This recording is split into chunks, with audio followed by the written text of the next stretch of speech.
Today we're talking about 5 things that most mentalists never learn.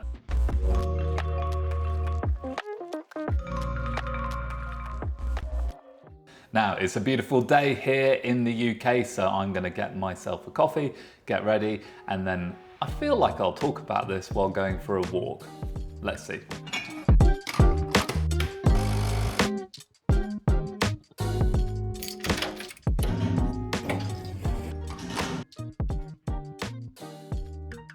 Okay, so tip number 1 is a little bit counterintuitive, and that's actually getting things a little bit wrong. As mentalists, it feels strange to get things a little bit wrong, especially if we've been hired for a gig. We don't want to get things wrong. We want to have a gig where we're getting everything right. But believe it or not, getting things a little bit wrong just adds to the realism of what you're doing. Here's a really simple example that I like to use. If I'm asking someone to think of a name, it'd be really easy for me to just reveal the exact name, the one that they've provided. And let's say it's Christopher. I could just write down on a bit of paper Christopher and show them that, and it'd be really amazing. But I've had in the past that when you do this, people will sometimes turn around and go, wow, he even spelt the name right, or he even did the whole name, even though we all call him Chris.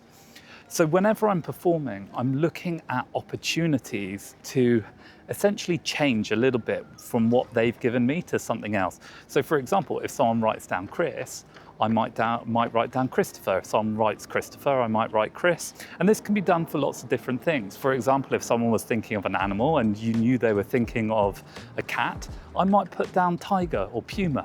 Likewise, if I know they're thinking of a dog, I might put wolf. It's close enough to still be really impressive, but it throws people off the trail to how you're really doing it. And getting things wrong isn't a bad thing. If anything, it just adds to that realism of what you're trying to present to people. Tip number 2. And tip number 2 is learn some Propless methods. Because I made the release of SABA, some people have mistaken me for a Propless mentalist, and that is just not the case. I'm not purely a Propless mentalist, although I do like Propless methods, and I do have a lot of Propless methods at my disposal. And there is a reason for this, because I believe as a mentalist, having things that you can do with little or no props can be one of the things that will serve you so well, because you never know where you're going to be, who you're going to be with, where someone asks you to do what you say you can do. And there's nothing worse than looking around your body for some bits of paper or asking someone if they've got a pen. The thing that we really want to do is ask them to think of something and tell them what it is. And these Propless methods are perfect for those situations when you're put on the spot. And that's exactly why I created SABA, for that reason. When you're put on the spot and you're asked to do some mind reading, when you've got nothing, you've got SABA, right? If you've seen it, you know. But there are other reasons to learn Propless methods, and one of the most important things that I see is you can sprinkle Propless methods amongst other surefire methods.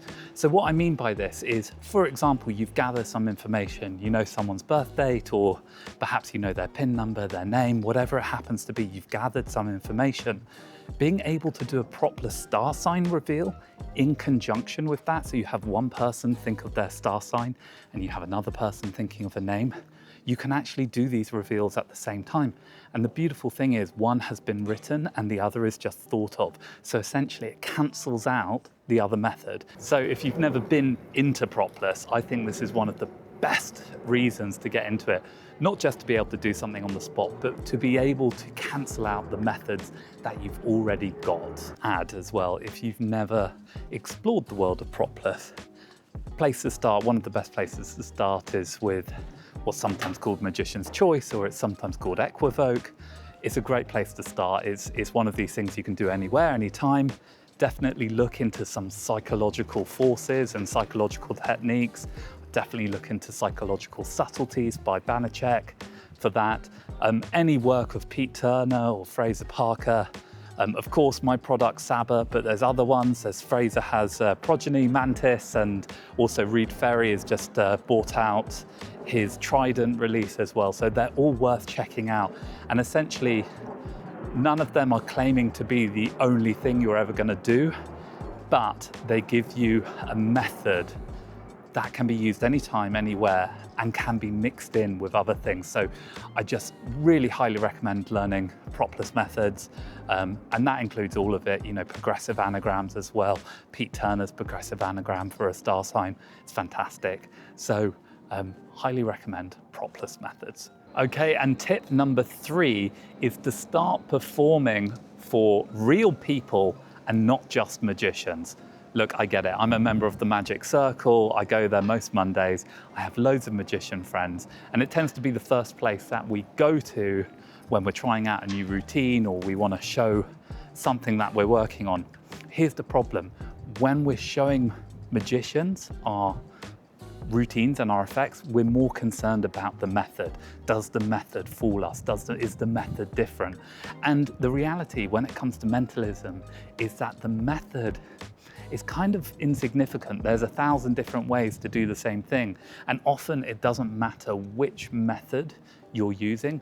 What matters more is what's the storyline? What's the hook? What's the emotional moment you're trying to create by doing this? There's loads of apps, impression devices, and all sorts of stuff to obtain information. But ultimately, none of these things matter if the presentation falls apart. So that would be one thing that I would say to anyone getting into mentalism, or even if you're already into mentalism, is first focus on what you want to present. What's the feeling you want your spectators to have? And then decide on the method. First of all, decide on what you want to present and then do the method.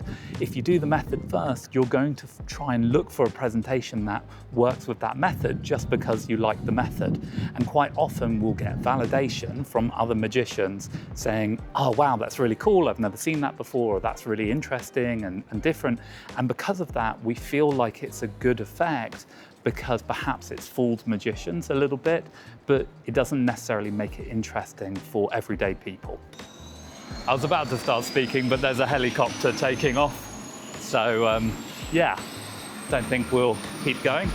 It's still too loud. There's still a helicopter. I'm trying to get away from it. God, they're loud.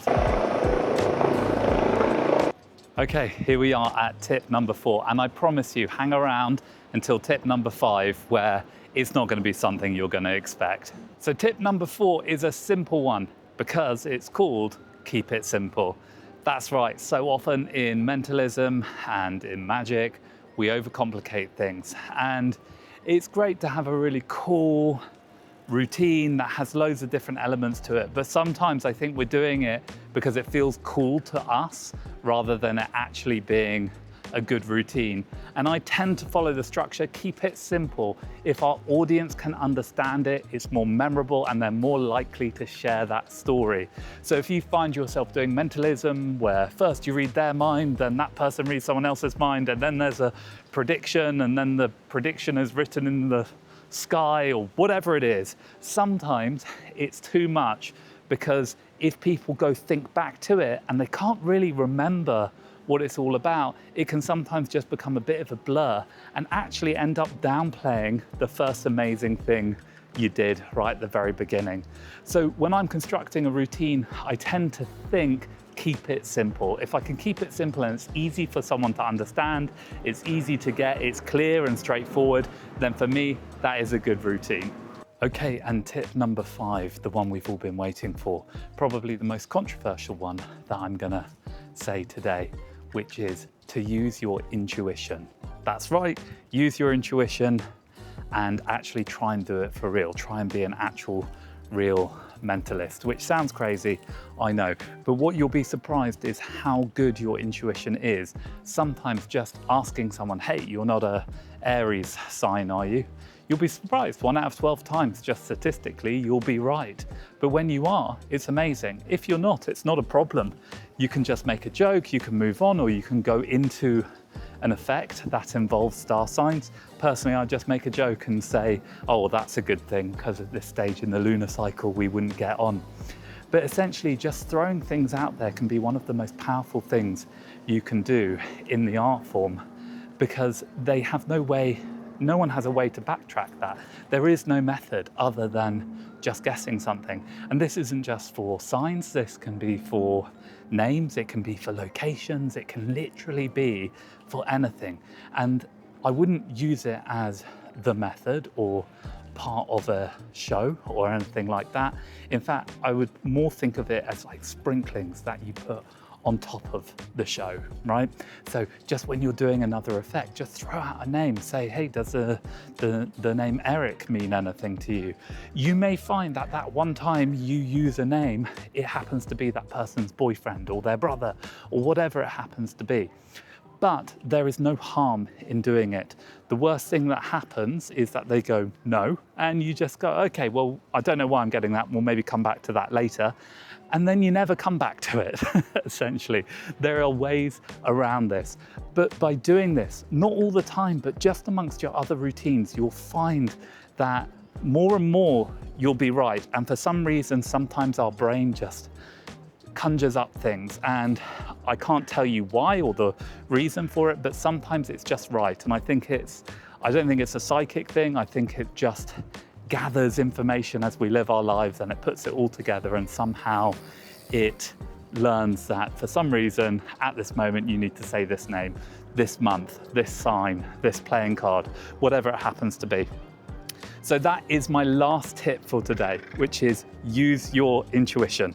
Okay, so that's the end of this. If you enjoyed this type of content, please give this video a like, maybe even subscribe, all of that stuff. It lets me know that you're into it. And if you're not, then sorry, I wasted your time. But anyway, we'll be doing more of these videos, I'm sure, soon. And I hope you took something from today to improve your mentalism.